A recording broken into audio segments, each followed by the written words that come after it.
ওই আব্বা এই জায়গায় কি করতেছ? গাছের গুঁড়ে মাটি দিয়ে দিতেছি, সার দিছি, বীজ দিছি, গাছের গুঁড়াটা সমান করে দিতেছি। পানি দেব, পানি পুনি দিলে ফেলাই দিলে ক্ষেত পরিপূর্ণ ভালো হয়ে যাবো। তাহলে খেতে ফল কিরকম? মোটামুটি তো ভালোই দেওয়া যাইতেছে।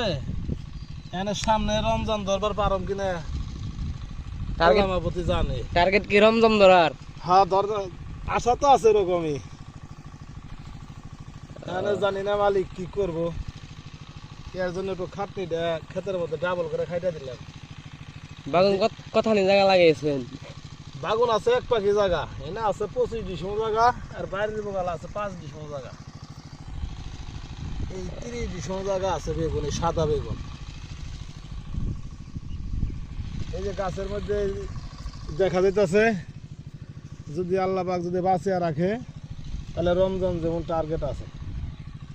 এই যে এই গাছে, এই যে এই গাছে আছে, প্রত্যেক গাছেই। সবাই চ্যানেলটিকে সাবস্ক্রাইব করে পাশে থাকবেন। আসসালামু আলাইকুম, সবাই ভালো থাকবেন।